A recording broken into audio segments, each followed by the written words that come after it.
Welcome স্টুডেন্টরা, তোমাদের সবাইকে আজকের ক্লাসে। সো তোমরা এখানে তিনটা সেন্টেন্স দেখতে পাচ্ছ। ওকে, তোমাদেরকে আমি একটা কাজ দেই। ওকে, তোমরা এই তিনটা সেন্টেন্স এখন তোমরা ট্রান্সলেট করবে। Okay, so let me help you. এখানে আমরা দেখতে পাচ্ছি if I get rich I will buy the car. তার মানে আমি যদি বড়লোক হই বা আমি যদি ধনী হই তাহলে আমি গাড়িটি কিনব। ওকে, দ্বিতীয় সেন্টেন্সে দেখো তো এখানে কি বলতেছে, if I got rich I would buy the car. তার মানে এখানে কি বলছে যে আমি যদি বড়লোক হতাম তাহলে আমি গাড়িটি কিনতাম। তৃতীয় সেন্টেন্সে, থার্ড সেন্টেন্সে তোমরা দেখতে পাচ্ছ if I had got rich I would have bought the car. মানে আমি যদি তখন বড়লোক হতাম তাহলে আমি তখন গাড়িটা কিনতাম। সো তোমরা তিনটা সেন্টেন্স যদি খুব ভালোভাবে যদি অর্থগুলো যদি খেয়াল করো তোমরা বুঝতে পারবে যে প্রথম সেন্টেন্সে বলতেছে সম্ভাবনা। ওকে, প্রথম সেন্টেন্সে কি বলতেছে, প্রথম সেন্টেন্সে এটা কিন্তু একটা বাস্তব, মানে সে যদি বড়লোক হয় সে গাড়িটি কিনতে পারবে, এটা কিন্তু একটা বাস্তব কথা। বড়লোক হলে গাড়িটি কিনতে পারবে, সে তার কাছে যদি ওই যথেষ্ট পরিমাণ টাকা চলে আসে ওই গাড়িটি কেনার, সে যদি ওই পরিমাণে বড়লোক হয়ে যায় তাহলে সে গাড়িটি কিনতে পারবে। তার মানে এটা বাস্তব, তার মানে একটা রিয়াল পসিবিলিটি অ্যাবাউট কি ফিউচার, মানে ফিউচার সম্পর্কে একটা সম্ভাবনা আর কি, যে যদি বড়লোক হই তাহলে গাড়িটি কিনবো বা কিনতে পারবো এইরকম। দ্বিতীয় সেন্টেন্সে দেখো তো, আমি যদি বড়লোক হতাম তাহলে আমি গাড়িটি কিনতাম। ও মানে একটা ড্রিম দেখতেছে, ও একটা স্বপ্ন দেখতেছে যে যদি আমি বড়লোক হতাম তাহলে আমি গাড়িটা কিনতাম। তার মানে এটা কি, এটা আনরিয়াল পসিবিলিটি অ্যাবাউট ফিউচার। ওকে, এটাও কিন্তু ফিউচার সম্পর্কেই বলতেছে, বড়লোক হতাম তাহলে গাড়িটা কিনতাম। সো এটাও কিন্তু ফিউচার সম্পর্কেই, বাট এটা হচ্ছে আনরিয়াল, এটা হচ্ছে অবাস্তব।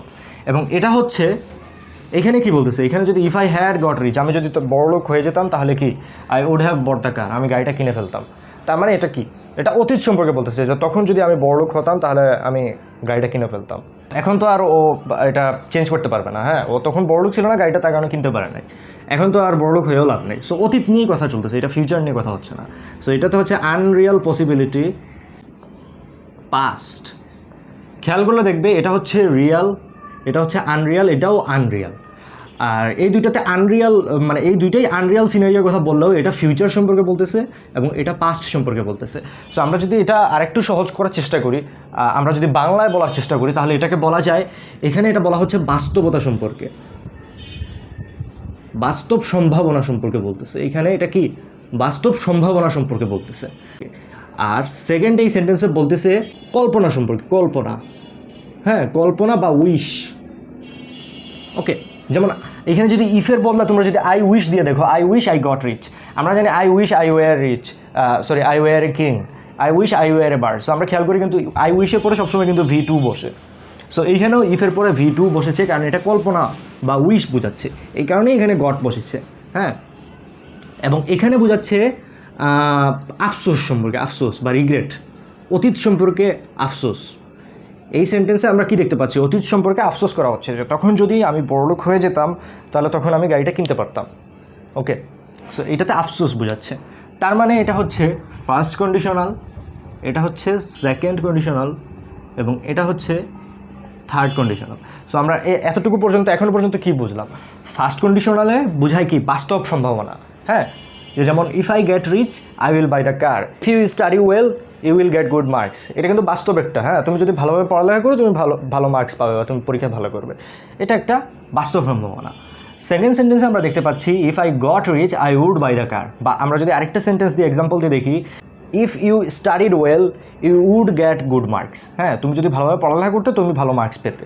সে এটা তো অবাস্তব বা কল্পনা হচ্ছে যে তুমি যদি ভালোভাবে পড়তে তাহলে তুমি ভালো মার্কস পেতে। হ্যাঁ, এটা তো আর বাস্তব কোনো সম্ভাবনা না। আর থার্ড নাম্বারে বলতেছে if I had got rich I would have bought the car. আমরা যদি অন্য একটা সেন্টেন্স দিয়ে দেখি এখানে, if you had studied well you would have got good marks. তুমি যদি ভালোভাবে পড়ালেখা করতে তুমি যদি তখন ভালোভাবে পড়ালেখা করতে তাহলে তখন তুমি ভালো মার্কস পেতে। সো এটা কি, অতীত সম্পর্কে একটা আফসোস বা রিগ্রেট। ওকে, সো এই কন্ডিশনালসে তোমরা যদি এতটুকু যদি তোমরা যদি বোঝা হয়ে যায়, তোমাদের কন্ডিশনাল সম্পর্কে আর কোনো প্রকার ডাউট থাকবে না আশা করা যায়।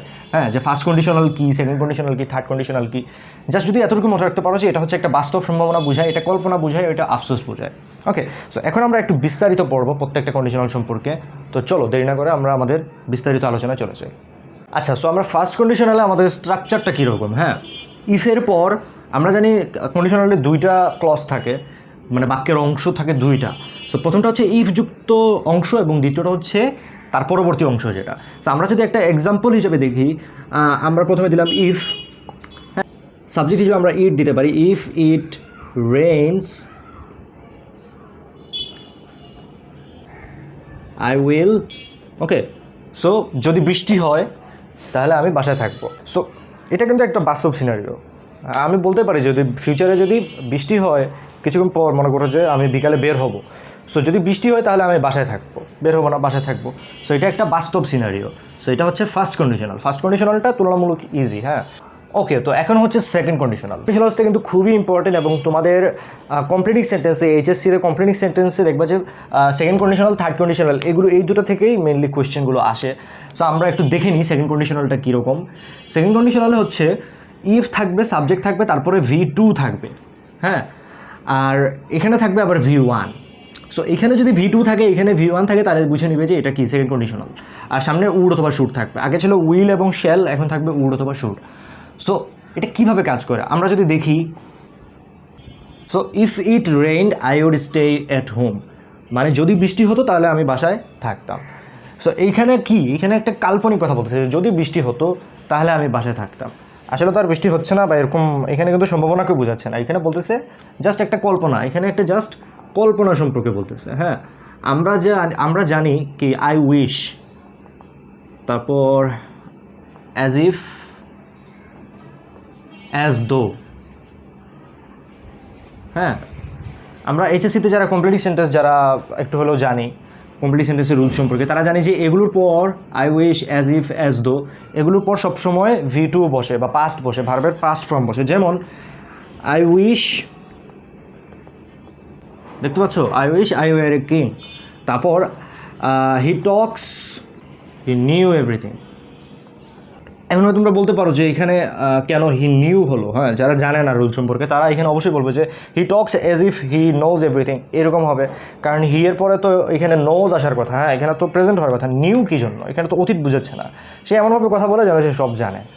তো এখানে অতীত কেন হলো, কেননা এখানে কল্পনা বুঝালে আই উইশ আশা করছে, বা যেটা বাস্তব না, অবাস্তব, আনরিয়াল, হ্যাঁ, সে কথা বলে যেন সে সব জানে, আসলে তো আর সব জানে না, হ্যাঁ। এখানে বোঝা যাচ্ছে এজ ইফ, মানে মনে হয় যেন, আসলে তো আর বাস্তবে তো আর সেটা না, এখানে মনে হয় যেন। সো যখন কল্পনা বা একটা আনরিয়াল সিনারিও হবে তখন অবশ্যই V2 বসবে, V2 বসবে, ওকে। ইফের পর এখানে একটা আনরিয়াল সিনারির কথা বলতেছে, আসলে তো বৃষ্টি হচ্ছে না, যদি বৃষ্টি হতো, হ্যাঁ, যদি বৃষ্টি হতো তার মানে এটা একটা আনরিয়াল সিনারিও, যার কারণে এখানে V2 বসেছে। এবং তার পরবর্তী অংশে আমরা দেখতে পাচ্ছি উড শুড এর সাথে V1 বসেছে। সো এটা খেয়াল রাখবা, পরবর্তী অংশে কিন্তু উড অথবা শুডের সাথে V1 বসবে, ভার্বের প্রেজেন্ট ফর্ম বসবে, ওইখানে কিন্তু আবার পাস্ট বসবে। অনেকে আছে এখানেও V2 দেয় এবং এখানেও V2 দিয়ে দেয়। মনে রাখবা সেকেন্ড কন্ডিশনালে প্রথম অংশে V2, দ্বিতীয় অংশে V1, প্রথম অংশে V2, দ্বিতীয় অংশে V1, ওকে। সো আশা করি তোমাদের ফার্স্ট কন্ডিশনাল এবং সেকেন্ড কন্ডিশনাল সম্পর্কে সকল ডাউট ক্লিয়ার হয়ে গেছে। এবার আমরা থার্ড কন্ডিশনালটা এটা দেখি। সেকেন্ড কন্ডিশনাল এবং থার্ড কন্ডিশনাল আমি প্রথমে বলেছিলাম খুবই ইম্পর্টেন্ট। সো থার্ড কন্ডিশনালটা তোমরা একটু ভালোভাবে খেয়াল করো। এখানে কি হবে, এখানে আমরা জানি থার্ড কন্ডিশনাল কী বোঝায়। থার্ড কন্ডিশনাল হচ্ছে আফসোস, হ্যাঁ, অতীত সম্পর্কে আফসোস বা রিগ্রেট, হ্যাঁ, রিগ্রেট বোঝাতে, আফসোস বোঝাতে, যদি তখন আমি ওই কাজটা করতাম তাহলে আজকে আমি এই পজিশনে থাকতাম। সো এইখানে কি হচ্ছে, অতীত সম্পর্কে একটা রিগ্রেট বোঝাবে। সো এইখানে কী হবে, হ্যাড প্লাস V3 প্রথম অংশে, ইফযুক্ত ক্লজে হ্যাড প্লাস V3, এবং তার পরবর্তী ক্লজে, সেকেন্ড ক্লজে উড অথবা শুড, আমরা উড ধরে নিলাম, উড হ্যাভ V3, হ্যাঁ, মনে রাখবা উড হ্যাভ V3, প্রথমটাতে হ্যাড প্লাস V3, হ্যাঁ, আর পরেরটাতে হ্যাভ প্লাস V3, সামনে তো উড অথবা শুড থাকবেই। সো এটা সম্পর্কে যদি একটা এক্সাম্পল দেখি, সো এক্সাম্পল আমরা কি দেখতে পাচ্ছি, if it had rained I would have stayed at home, মানে যদি তখন বৃষ্টি হতো তাহলে আমি তখন ঘরে থাকতাম। এটা একটা আফসোস বোঝাচ্ছে। মনে করো যে তুমি বাসা থেকে বের হয়েছো, বৃষ্টি শুরু হয়েছে, ওকে। তো বৃষ্টিতে ভিজতে তুমি ভাবছো যে যদি তখন যদি বৃষ্টি হতো তাহলে আমি বাসায় থাকতাম, তখন আমি বাসায় থাকতাম, হ্যাঁ, তাহলে আমার বের হওয়া লাগতো না। তো তখন যদি বৃষ্টি হতো তখন আমি বাসায় থাকতাম। এটা হচ্ছে অতীত, সম্পূর্ণ অতীত নিয়ে একটা আফসোস বা অতীত নিয়ে একটা তোমার বক্তব্য। সো এটা হচ্ছে কি থার্ড কন্ডিশনাল। এখন থার্ড কন্ডিশনাল পরীক্ষায় তোমাদের এইভাবে আসতে পারে, যারা এইচএসসি স্টুডেন্টস তাদের কমপ্লেনিং সেন্টেন্সে এইভাবে চলে আসে, অনেক সময় হ্যাড আগে চলে আসে। সো হ্যাড ইট রেইনড, ওকে। মানে ইফ থাকে না, ইফ ছাড়া এইভাবে চলে আসে। সো অনেকে ধরতেই পারে না, তারপরে এই যে এইভাবে থাকে, সো ড্যাশ আকারে থাকে। সো অনেকে ধরতেই পারে না যে এটা আসলে কন্ডিশনাল। হ্যাঁ, এটাও যে একটা কন্ডিশনাল। হ্যাড ইট রেন্ড তারা উল্টাপাল্টা জিনিস দিয়ে আছে, আসলে হ্যাড ইট রেন্ডের পরে এই সেম এই জিনিসটাই অ্যাপ্লাই হবে, সেম এটাই অ্যাপ্লাই হবে। ওকে, মানে স্ট্রাকচারটা যদি তোমরা যদি একটু খেয়াল করো, had plus subject plus V3, তারপরে কিন্তু এই সেম জিনিসটাই আবার কিন্তু এই সেম জিনিসটাই সেকেন্ড অংশে কিন্তু আবার এই সেম জিনিসটাই উড হ্যাভ প্লাস V3। খেয়াল করে দেখছো কিন্তু এইখানে আর এইখানে সেকেন্ড অংশ কিন্তু সেমই থাকবে। ফার্স্ট অংশে কী করছে ওরা, ইফ না দিয়ে শুধু হ্যাড তারপরে সাবজেক্ট প্লাস V3 ব্যবহার করেছে। সো আশা করি তোমাদের কন্ডিশনাল সম্পর্কে যত প্রকার ডাউট থাকতে পারে সব আজকে ক্লাসে একদম ক্লিয়ার হয়ে গিয়েছে। পরে যদি তোমাদের কোনো প্রকার সমস্যা থেকে থাকে তোমরা কমেন্টে জানাবে। আর তোমাদের সবাইকে অনেক অনেক ধন্যবাদ ভিডিওটি দেখার জন্য। যদি তোমাদের ভালো লেগে থাকে তাহলে অবশ্যই সাবস্ক্রাইব করে তোমরা পাশে থাকার চেষ্টা করবে। ধন্যবাদ।